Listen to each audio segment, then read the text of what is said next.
with other ministers, and their constant movement between locations all made sense when viewed as the behavior of criminals maintaining false identities. DNA evidence also revealed that one of the men calling himself Yebediah, Damnation, was not actually related to the other two brothers. Court records showed that Yebediah was actually Walter Grimm, a former soldier who had been discharged from the army for brutality toward prisoners during the Mexican War.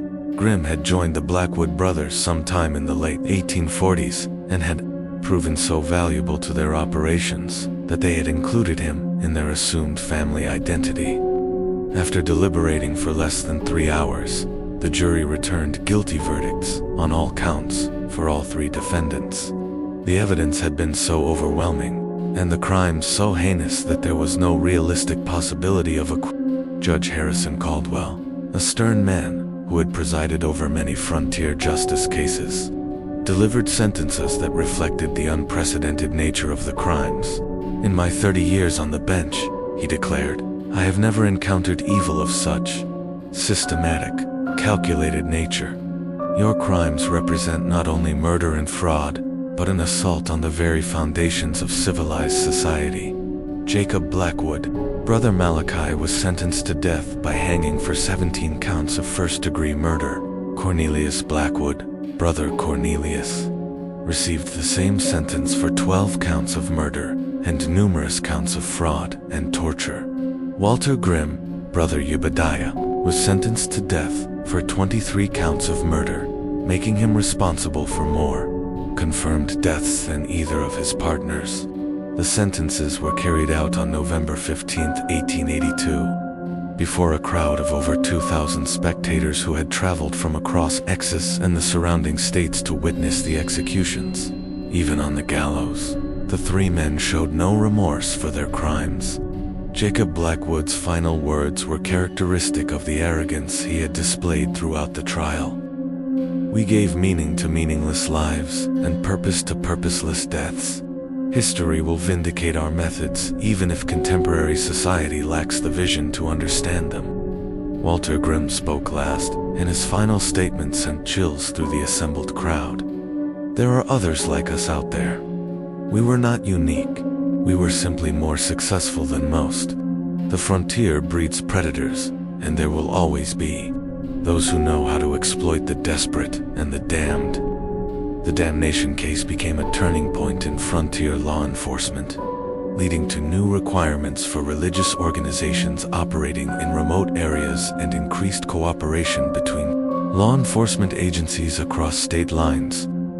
The case also highlighted the vulnerability of isolated populations and the need for better communication systems to track criminal activity across jurisdictions. Dr. Elizabeth Thornton used her experience with the case to write one of the first comprehensive studies of criminal psychology, focusing on the methods used by systematic killers to identify and exploit vulnerable victims. Her work became a foundation for modern criminal profiling and victim advocacy programs. The financial impact of the brothers' crimes extended far beyond their immediate victims.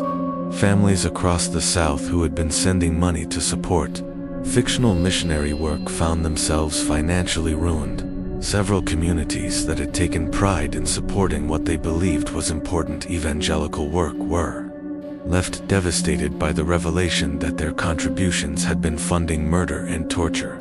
Captain James Morrison was promoted to Major and placed in charge of a new multi-state task force designed to investigate criminal organizations operating across state lines. His methodical approach to the Damnation investigation became a model for complex criminal investigations throughout the American West. The sites of the brothers' camps remained largely abandoned, avoided by locals who believed the ground itself had been cursed by the atrocities committed there. Even today, more than a century later, some of the remote areas of East Texas, where the Damnation family operated, are said to be haunted by the spirits of those who sought salvation and found only horror. The story of the Damnation family forces us to confront uncomfortable truths about human nature and the potential for evil that exists within seemingly civilized society. Their crimes were made possible not only by their own depravity, but by a social system that failed to protect its most vulnerable members. The brothers succeeded for so long because they understood how to exploit the gaps in frontier society. The poor communication between jurisdictions, the reluctance to investigate, the disappearance of social outcasts, and the general assumption that religious activities were inherently benevolent. They turned society's best impulses, faith, hope, and the desire for redemption into weapons against the very people who most needed protection. Perhaps most disturbing is the realization that the Damnation brothers were not aberrations or anomalies, but products of a system that created ideal conditions for their type of predatory behavior. The frontier's combination of isolation, desperation, and weak law enforcement created opportunities that were inevitably exploited by those willing to embrace absolute evil. Their story serves as a permanent reminder that evil often wears the mask of righteousness, and that the most dangerous predators are those who exploit our deepest spiritual and emotional needs. In the world where people seek meaning, purpose, and redemption, there will always be those ready to offer false salvation at the ultimate price. The Damnation family claimed to offer salvation to the damned, but in the end, they proved that some forms of damnation are far worse than any sin their victims had ever committed. Their legacy is written in unmarked graves scattered across the American frontier, a testament to the depths of human evil and the price of misplaced trust. What do you think about this dark chapter of American frontier history? Do you believe such systematic evil could exist in our modern world? Or were the Damnation brothers products of their unique time and place? Leave your thoughts in the comments below. If you found this story as chilling as thousands of others have, make sure to subscribe to our channel and hit that notification bell, because the American frontier holds many more dark secrets waiting to be uncovered. Share this video with someone who appreciates the shadows of history, and remember that sometimes the greatest evil comes disguised as salvation. Until next time, stay vigilant against those who would exploit faith for their own twisted purposes. Texas Ranger named Captain James Morrison began investigating reports of missing persons throughout East Texas. Morrison was a methodical man with a background in military intelligence, and he noticed something that others had missed: a pattern of disappearances that seemed to follow the movement of the redemption camps like a shadow across the frontier. Morrison had been assigned to the case after receiving a formal complaint from Senator Charles Whitman of Louisiana, whose nephew had disappeared after entering a damnation camp near the Texas border. Unlike previous investigations which had been conducted by local sheriffs with limited resources and jurisdiction, Morrison had the authority and funding to conduct a comprehensive multi-state investigation. "There's something here that doesn't add up," Morrison wrote in his initial report to Ranger headquarters in Austin. "I've documented over 60 missing persons cases in the past 3 years alone, all connected to these redemption camps. That's not counting the cases from earlier years, or other states where records are incomplete." Morrison's investigation led him to interview dozens of families who had lost contact with relatives after they entered the camps. The stories were remarkably similar. Loved ones would seek redemption at a damnation camp. Correspondence would continue for several weeks describing their spiritual transformation, then abruptly cease with a final letter explaining their calling to missionary work in remote locations. The ranger's suspicions deepened when he attempted to verify these missionary claims. Letters sent to the addresses provided were invariably returned as undeliverable. Churches and missions in the territories where the converts had allegedly gone to serve had no record of their arrival. Most damning, Morrison discovered that several of the testimonial letters, supposedly written by grateful families, contained identical phrases and even identical grammatical errors. "Someone is manufacturing these testimonials," Morrison concluded in a confidential memo to his superior. "The question is whether we're dealing with fraud, kidnapping, or something worse." Morrison's breakthrough came when he encountered a man named Tobias Fletcher in a tavern in Jefferson, Texas. Fletcher was drunk and rambling, but his story was coherent enough to send chills down Morrison's spine. Fletcher claimed to have worked as a gravedigger and general laborer for the Damnation Brothers for nearly 2 years in the mid-1870s. "I thought I was helping with the Lord's work," Fletcher whispered, his hand shaking as he reached for his bottle. "Brother Malachi told me I was blessed to assist in the purification of souls. But some of those graves weren't for show. Some stayed filled permanent. He'd pray over them and declare another soul saved for eternity. But I knew what was really buried down there." According to Fletcher, his duties included not only digging the symbolic graves used in purification rituals, but also disposing of the bodies of those who ascended during purification. The brothers maintained that these individuals had achieved such complete spiritual cleansing that God had called them directly to paradise. But Fletcher had seen enough bodies to know the difference between natural death and murder. "The way Brother Yebediah would work with his hands," Fletcher continued, his voice dropping to barely above a whisper. "He claimed it was healing, but I saw what those hands could do. He could make a man suffer for days without killing him, drawing out every bit of information about family, money, property. Then, when they had everything they needed, he'd finish the job." Fletcher described a sophisticated operation that went far beyond simple murder. The brothers would extract detailed information about their victims' assets, family connections, and business dealings during the prolonged torture sessions.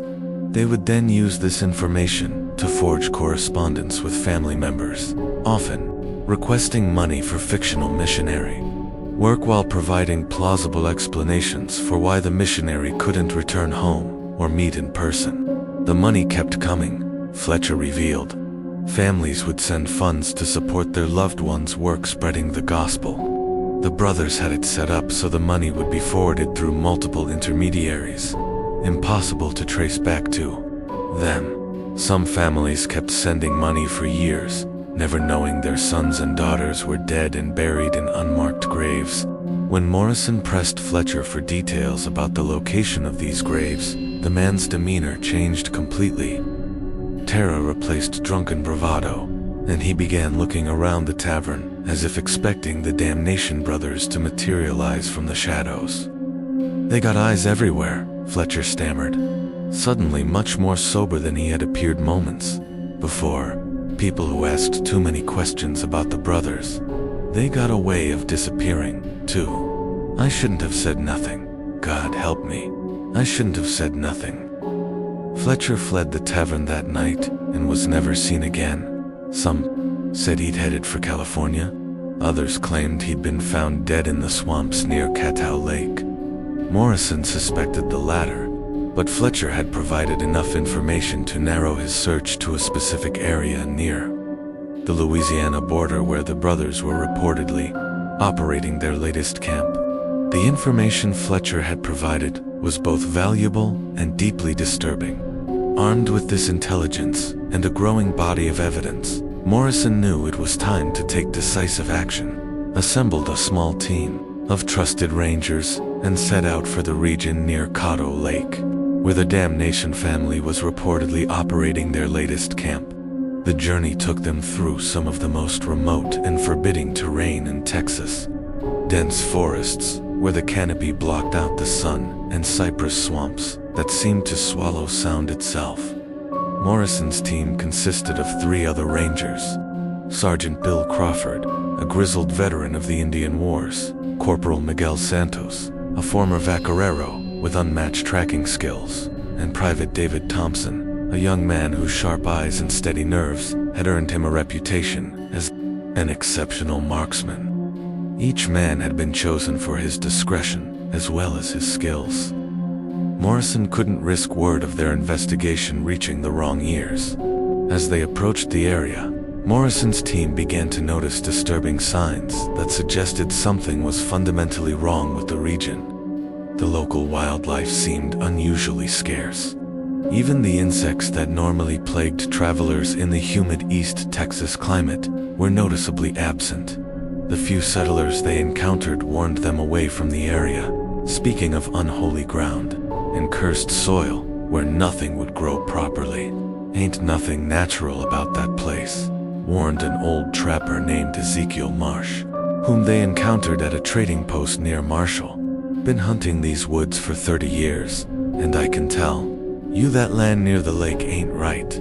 Animals won't go near it, and the few that do come back changed, if they come back at all." Marsh's description of the area matched reports Morrison had gathered from other sources. Multiple witnesses described a section of forest where the trees grew in strange, twisted patterns, and where the normal sounds of wildlife fell silent. Some attributed this to Indian burial grounds or other supernatural causes, but Morrison suspected a more mundane explanation. The presence of large quantities of decomposing organic matter could certainly affect local ecosystems. The team made camp several miles from the reported location of the redemption site, planning to observe the Damnation brothers' activities before making any move. Morrison's strategy was to gather irrefutable evidence of criminal activity before confronting the brothers directly. He knew that their religious credentials and reputation for good works would make it difficult to convince a jury without overwhelming proof of wrongdoing.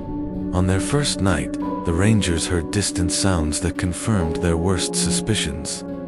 Carried on the night wind from the direction of the camp came the unmistakable sounds of human suffering, screaming, pleading, and what sounded like religious chanting in languages none of them recognized. It wasn't the cry of someone in physical pain, Morrison would later write in his official report. It was the sound of a soul in absolute torment, pleading for mercy that would never come. The worst part was how it would stop abruptly, then start again hours later, as if the suffering was being deliberately prolonged. The screaming continued intermittently throughout the night, sometimes accompanied by the sound of digging in what appeared to be some form of ritual ceremony. When dawn broke, Morrison and his men found the courage to conduct a preliminary reconnaissance of the area. What they discovered in the woods surrounding the camp would challenge everything they thought they knew about the scope of the Damnation family's crimes. Fresh graves dotted the landscape like a macabre garden, far too many to be explained as symbolic elements of religious ritual. Morrison counted over 60 graves that appeared to have been dug within the past year alone, each marked with a simple wooden cross bearing only a number. But it was the smell that convinced Morrison they had found something genuinely horrific. Despite the brothers' apparent efforts to manage their burial ground, the unmistakable odor of decomposition hung heavy in the humid air. Private Thompson, who had served as a battlefield medic during the Indian conflicts, confirmed Morrison's suspicions. "That's the smell of a lot of bodies," Captain Thompson reported grimly. "Fresh ones, and old ones, too. Whatever's happening here, it's been going on for a long time." As the Rangers moved closer to the camp itself, they began to hear sounds that made their blood run cold. From the largest tent came the rhythmic sound of metal striking flesh, accompanied by a man's agonized screaming in what sounded like religious incantations. The voice delivering the incantations was calm, almost conversational, creating a horrifying contrast with the obvious suffering of the victim. Morrison realized they were witnessing an active torture session, probably part of the purification process Fletcher had described. The Ranger captain faced a terrible decision: intervene immediately and risk losing the evidence needed to expose the full scope of the brothers' crimes, or allow the torture to continue while they gathered intelligence. The decision was made for him when the screaming suddenly stopped, replaced by an ominous silence that was somehow even more disturbing than the sounds of suffering. Morrison knew they had just witnessed a murder, and any hope of saving that particular victim was gone. Now their priority had to be gathering evidence and preventing future atrocities. Using hand signals, Morrison deployed his men around the perimeter of the camp. What they observed over the next several hours would provide the foundation for one of the most significant criminal prosecutions in frontier history. The brothers operated with the efficiency of a well-established business, their activities following a precise schedule that suggested years of experience and refinement. What Morrison and his team witnessed during their surveillance would soon lead them deeper into the investigation, revealing layer after layer of criminal sophistication that defied everything they thought they knew about frontier crime. Documented a horrific routine that revealed the true nature of the Damnation Brothers' operation. Each morning began with what appeared to be a legitimate religious service, complete with hymn singing and Bible readings. New arrivals would participate in these services, probably believing they had found genuine spiritual guidance. But as the day progressed, the facade of religious devotion would gradually give way to something far more sinister.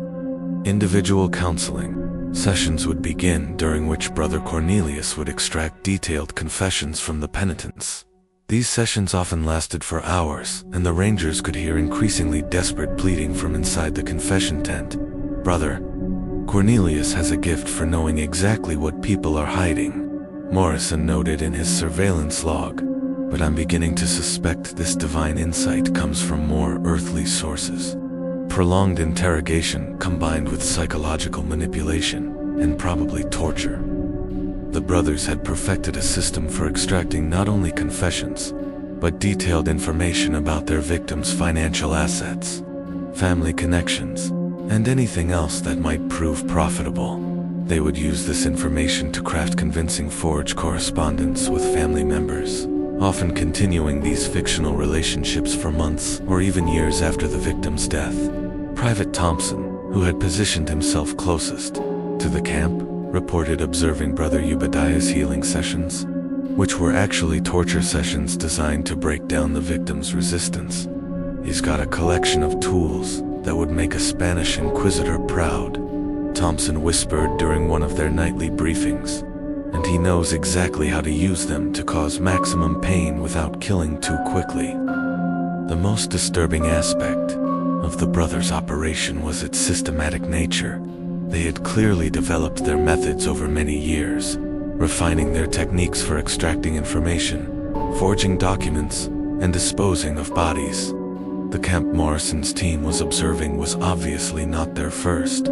It showed all the signs of a well-established operation that had been repeated many times in many locations.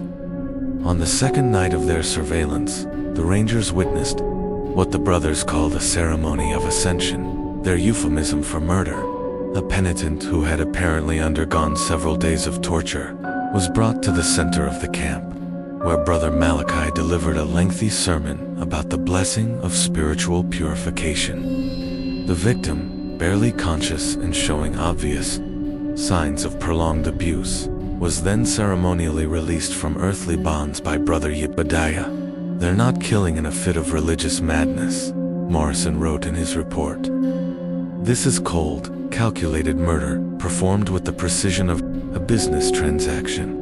The religious elements are just window dressing, designed to provide psychological cover for the perpetrators and explain away the victim's disappearance."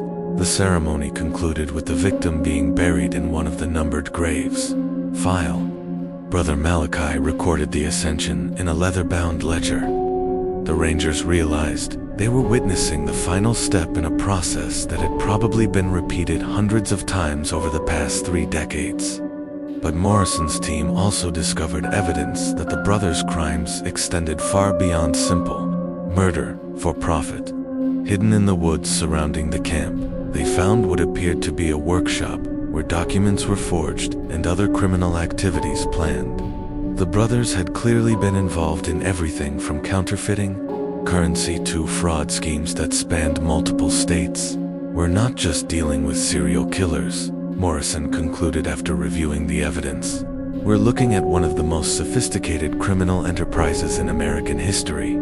These men have been using religion as a cover for every type of crime imaginable, and they've been doing it for decades." On their third day of surveillance, Morrison's team witnessed something that forced them to abandon their observation post and take immediate action. A family of 4 parents and 2 young children arrived at the camp seeking family purification for what appeared to be relatively minor moral infractions. The sight of children being led into the camp made it impossible for Morrison to wait any longer for backup or additional evidence. "I couldn't stand by and watch children become victims of these monsters," Morrison later explained to his superiors. "We had enough evidence to prove their guilt, and we had a duty to protect innocent life." Morrison's plan was to arrest the brothers during their evening service, when all three would be together and relatively exposed. However, the Rangers quickly discovered that the Damnation family was far more dangerous than they had anticipated. The brothers had obviously planned for the possibility of law enforcement intervention and had prepared accordingly. When the team moved in to make the arrests, they found themselves facing not only the three brothers, but also several heavily armed accomplices who had been posing as camp workers. What followed was a gunfight that lasted nearly an hour and left two of the accomplices dead and Sergeant Crawford wounded. During the battle, the Rangers were horrified to discover that some of the camp's penitents had been so thoroughly broken by their torture that they actually tried to defend their tormentors. These victims, apparently suffering from what would later be recognized as a form of psychological conditioning, believed that attacking the brothers would result in their own damnation. "They begged us not to hurt their saviors," Private Thompson reported.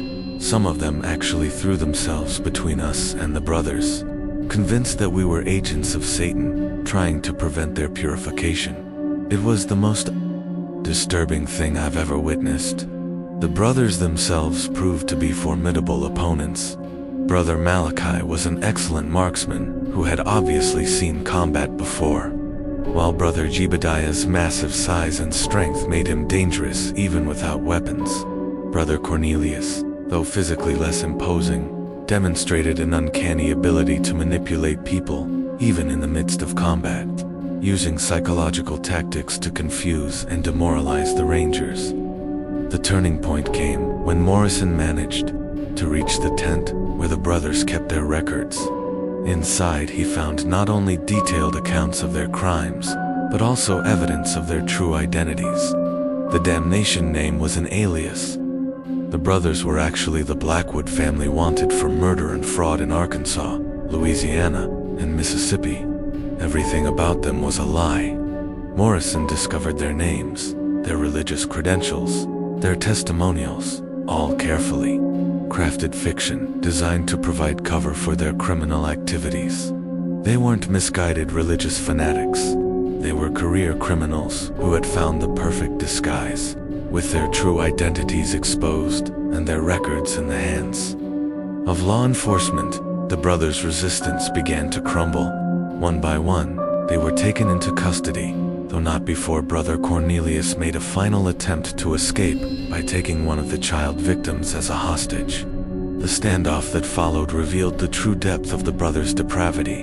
When Morrison attempted to negotiate for the child's release, Brother Cornelius calmly explained that the child had already been marked for purification, and that killing him would actually be an act of mercy. "You don't understand the service we provide," Brother Cornelius told Morrison with chilling calm. "These people come to us broken, sinful, worthless. We give their lives meaning by allowing them to participate in something greater than themselves. Death during purification is the highest honor we can bestow." It was Private Thompson who ended the standoff with a perfectly placed shot that wounded Brother Cornelius without harming the child. The remaining accomplices surrendered immediately, apparently recognizing that their cause was lost. With the immediate threat neutralized and the brothers finally in custody, Morrison's team could begin the grim task of uncovering the full scope of what they had stumbled upon. What they would discover in the hours and days that followed would exceed even their worst expectations, documenting the full scope of their crimes. What they found in the camp and the surrounding area exceeded their worst expectations and provided evidence of criminal activity spanning over 3 decades. The brothers' record-keeping was meticulous and damning. Their ledgers contained detailed information about more than 400 victims, including names, backgrounds, methods of execution, and the amounts of money extracted from their families through fraudulent correspondence. The records showed that the brothers had been operating since at least 1843, 2 years before their arrival in Texas. They kept records like it was a business. Morrison reported, each victim was assigned a number, and they tracked everything. How much money was stolen, what information was extracted, even which torture methods were most effective for different types of people. It's the most coldly methodical approach to murder I've ever encountered. The physical evidence was equally horrifying. Excavation of the numbered graves revealed the remains of nearly 200 individuals, most showing signs of prolonged torture before death. The victims ranged in age from teenagers to elderly individuals and included both men and women from all walks of life. Forensic examination of the remains conducted by Dr. Elizabeth Thornton and a team of medical experts brought in from Austin and New Orleans revealed the sophisticated nature of the brothers' torture methods. They had clearly studied human anatomy and psychology. Dr. Thornton reported their techniques were designed to maximize suffering while keeping victims alive as long as possible. The discovery that shocked investigators most was evidence that the brothers had been experimenting with different methods of prolonged torture, apparently seeking to develop more effective interrogation techniques. Some victims showed signs of having been subjected to multiple different torture methods over extended periods, suggesting that their suffering had been used as a form of research. This wasn't just about extracting money or information, Morrison concluded. I believe these men derived genuine pleasure from causing suffering. The religious framework provided justification for their sadistic impulses while also attracting a steady supply of vulnerable victims. The workshop Morrison's team had discovered yielded additional evidence of the brothers' criminal versatility. In addition to document forgery equipment, they found printing plates for counterfeit currency, stolen religious artifacts that had been modified for torture purposes, and detailed maps showing the locations of other camps the brothers had operated throughout the South. Perhaps most disturbing was the discovery of what appeared to be a training manual written by Brother Malachi, detailing methods for identifying and exploiting vulnerable individuals. The manual included psychological profiles of different types of victims, techniques for gaining their trust, and step-by-step instructions for extracting maximum value from each person before their death. They had turned human exploitation into a science, Dr. Thornton observed after reviewing the manual. Every aspect of their operation was calculated to maximize profit while minimizing risk of detection. It's a level of systematic evil that defies comprehension. The scope of the brothers' network became clear when investigators examined their correspondence with accomplices in other states. The Damnation Family had not been operating alone. They were part of a larger criminal organization that included forgers, con artists, and even some corrupt law enforcement officials who had been paid to look the other way. But the brothers' crimes extended far beyond what had been discovered at this single camp.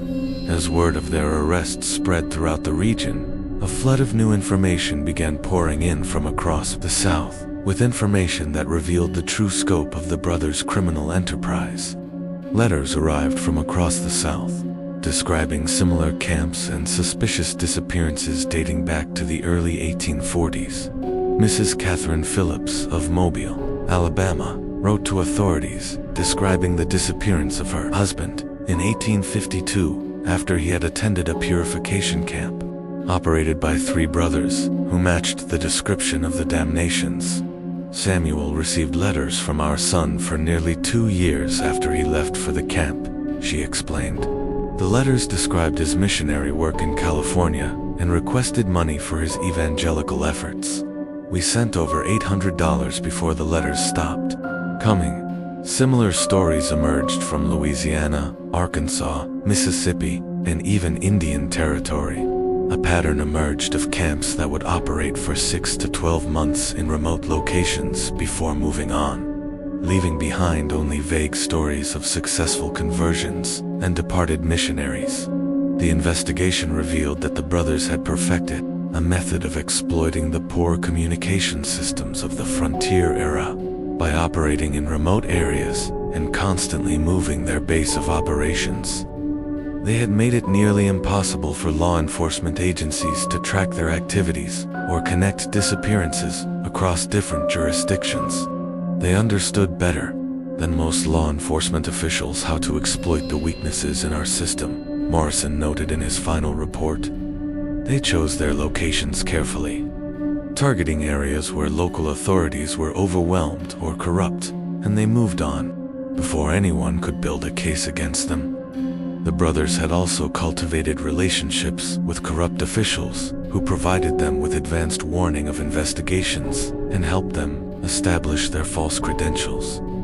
Several sheriffs, judges, and even some ministers were ultimately implicated in the conspiracy, having accepted bribes to provide testimonials or look the other way when suspicious activities were reported. The financial scope of the fraud was staggering. Investigators estimated that the brothers had extracted over $50,000 from victims' families through their fraudulent missionary correspondence scheme, an enormous sum for the time that represented the life savings of hundreds of families, but the psychological damage extended far beyond financial loss. Families across the South had spent years believing their loved ones were performing noble work, spreading the gospel only to discover that they had been murdered within days or weeks of entering the camps. The revelation destroyed not only individual families, but entire communities that had taken pride in supporting what they believed was important missionary work. Do you believe humans are capable of such calculated evil? The Damnation Brothers crimes force us to confront uncomfortable questions about the nature of evil itself. Share your thoughts in the comments. And if this story has gripped you, like it has thousands of others, hit that like button and subscribe for more dark mysteries from America's past. Now, let's continue with the brothers' final reckoning. The mounting evidence and public outcry for justice meant that the legal proceedings against the Damnation Brothers would become one of the most closely watched trials in frontier history, and quickly became one of the most sensational criminal proceedings in Texas history. The courthouse was packed daily with spectators, reporters, and family members of victims who had traveled from across the South to witness justice. The prosecution, led by District Attorney Robert Maxwell, faced the challenging task of presenting evidence of crimes that had occurred over nearly 4 decades and across multiple states. The case was complicated by the fact that many potential witnesses had been murdered, and much of the evidence consisted of the brothers' own meticulous records. Gentlemen of the jury, Maxwell declared in his opening statement, you are about to hear evidence of crimes so heinous, so systematically evil, that they challenge our fundamental beliefs about human nature. The defendants have masqueraded as servants of God, while serving only their own twisted desires for wealth and power. The defense strategy, led by prominent attorney James Worthington, attempted to portray the brothers as misguided religious zealots whose extreme methods had been motivated by genuine, misplaced, spiritual fervor. Worthington argued that the brothers had genuinely believed they were saving souls, and that any deaths had been unintentional results of overly enthusiastic religious practices. My clients are guilty of excessive zeal, perhaps even criminal negligence, Worthington argued, but they are not the cold-blooded killers the prosecution would have you believe. They are men who became so consumed with their mission to save souls that they lost sight of the limits of earthly authority. This defense strategy quickly crumbled when the prosecution began presenting testimony from survivors and reading excerpts from the brothers' own records. The methodical nature of their crimes, the detailed financial tracking, and the evidence of systematic torture made it impossible to maintain the fiction of religious motivation. Brother Malachi's own testimony proved particularly damaging to the defense. Rather than showing remorse or claiming religious justification, he spoke with cold pride about the efficiency of their operation and their success in avoiding detection for so many years. We provided a service that society needed but was unwilling to acknowledge, Malachi testified with chilling calm. The frontier is full of broken people who have no purpose, no value, no hope.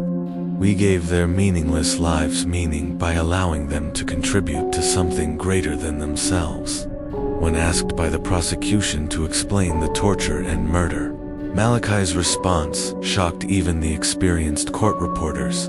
"Death is inevitable for all men. We simply made sure that these particular deaths served a useful purpose. The money we extracted supported important work that these individuals could never have accomplished on their own." Brother Cornelius proved equally unrepentant during his testimony. He described in detail his methods for extracting confessions and financial information, speaking as if he were explaining a successful business model rather than confessing to torture and murder. "People want to confess," he explained matter-of-factly. "They carry guilt that poisons their souls, and they're grateful for the opportunity to unburden themselves. My gift was simply knowing how to help them overcome their natural reluctance to tell the complete truth." Brother Ubadiah's testimony was perhaps the most disturbing, as he described his torture methods with the enthusiasm of a craftsman discussing his trade. "Pain is a teacher," he explained. "It strips away pretense and reveals truth. My hands were blessed with the ability to apply exactly the right amount of pressure to achieve the desired result."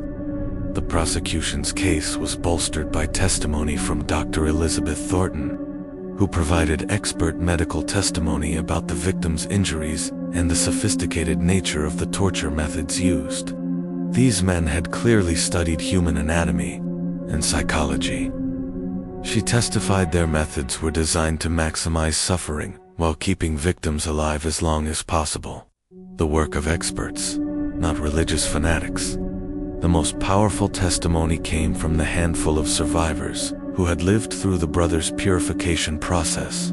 These witnesses provided first-hand accounts of the torture, psychological manipulation, and systematic murder they had witnessed during their time in the camps. Samuel Hartwell, the cattle driver, whose 1847 testimony had first raised suspicions about the camps, was brought back to testify despite his obvious psychological trauma.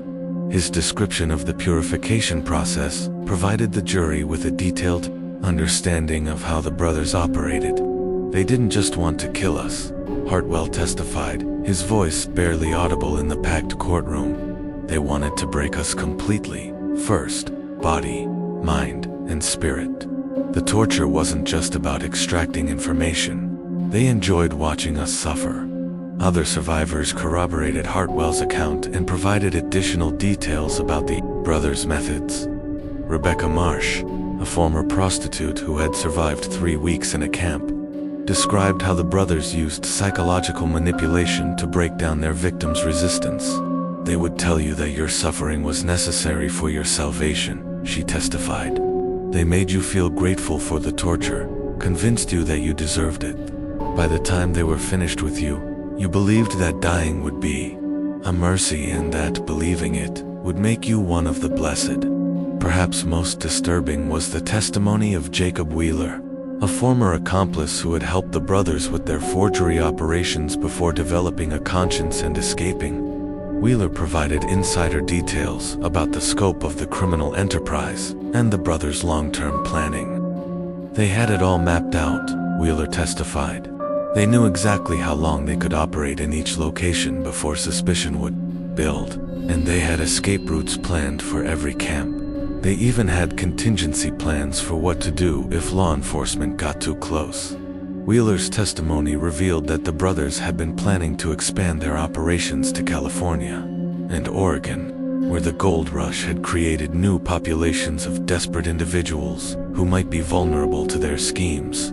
"They saw the Western migration as a business opportunity," he explained. "All those people heading west with money and no family connections to track them down if they disappeared." One of the most shocking moments of the trial came when the prosecution revealed the brothers' true identities and criminal histories. Court records from Arkansas showed that the men calling themselves the Damnation Family were actually Jacob Cornelius and Josiah Blackwood, brothers who had been wanted for murder and fraud since 1841.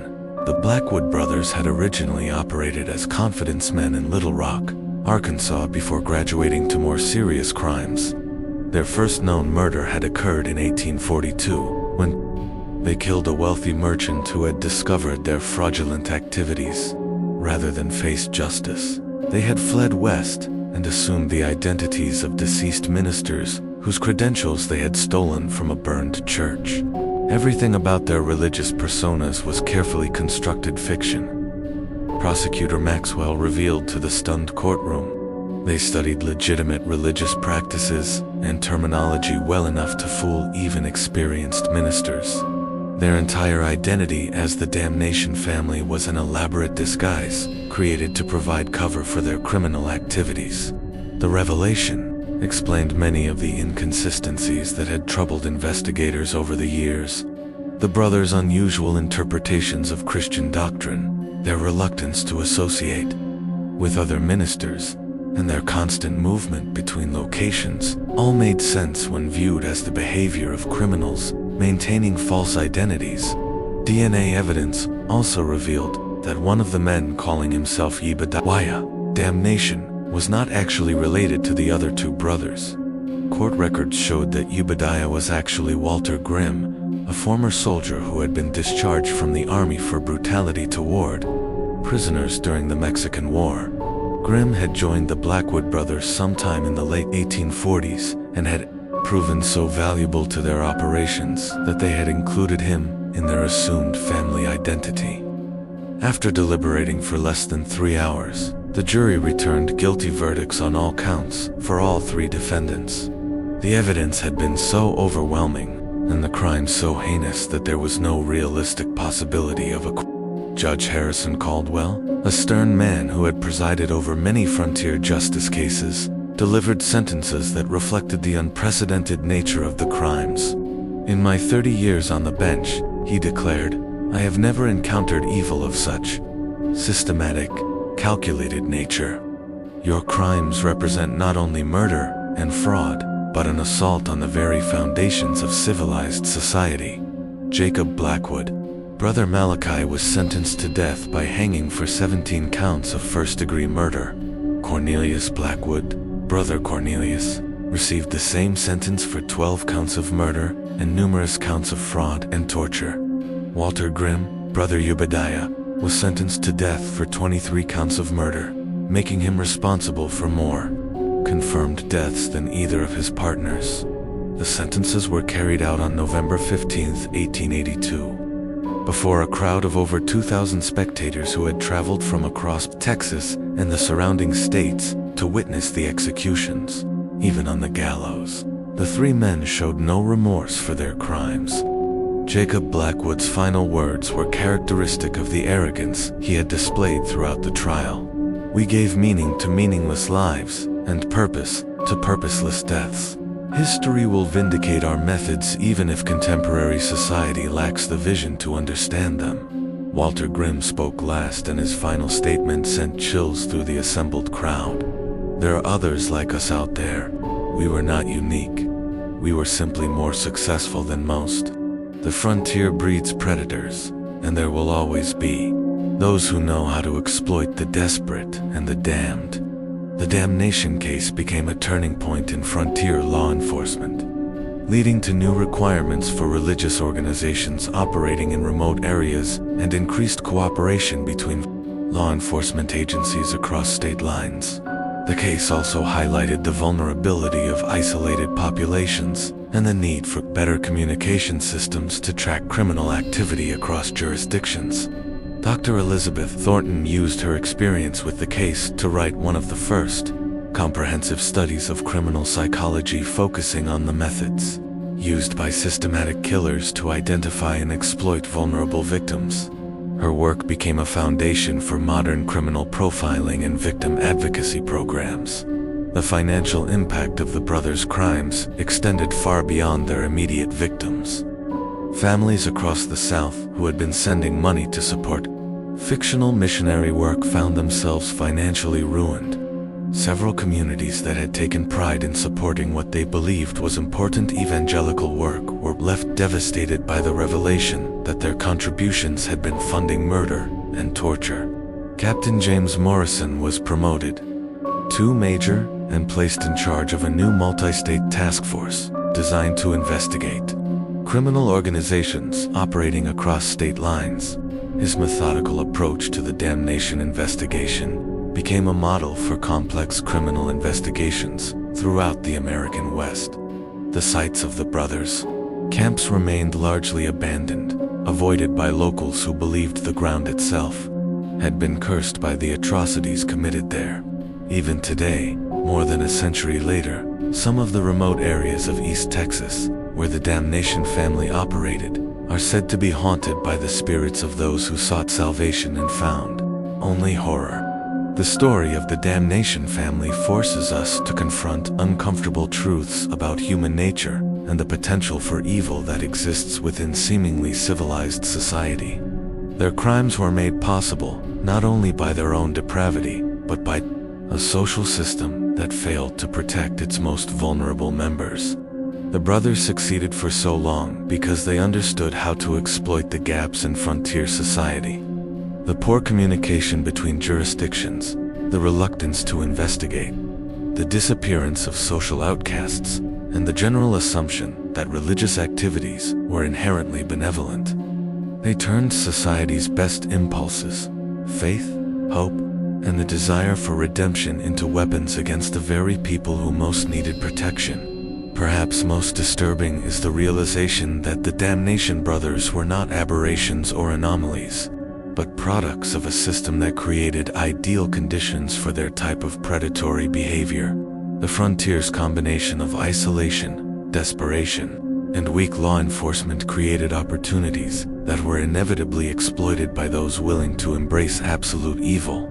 Their story serves as a permanent reminder that evil often wears the mask of righteousness and that the most dangerous predators are those who exploit our deepest spiritual and emotional needs. In the world where people seek meaning, purpose, and redemption, there will always be those ready to offer false salvation at the ultimate price. The Damnation Family claimed to offer salvation to the damned, but in the end, they proved that some forms of damnation are far worse than any sin their victims had ever committed. Their legacy is written in unmarked graves scattered across the American frontier, a testament to the depths of human evil and the price of misplaced trust. What do you think about this dark chapter of American frontier history? Do you believe such systematic evil could exist in our modern world? Or were the Damnation brothers products of their unique time and place? Leave your thoughts in the comments below. If you found this story as chilling as thousands of others have, make sure to subscribe to our channel and hit that notification bell because the American frontier holds many more dark secrets waiting to be uncovered. Share this video with someone who appreciates the shadows of history. And remember that sometimes the greatest evil comes disguised as salvation. Until next time, stay vigilant against those who would exploit faith for their own twisted purposes.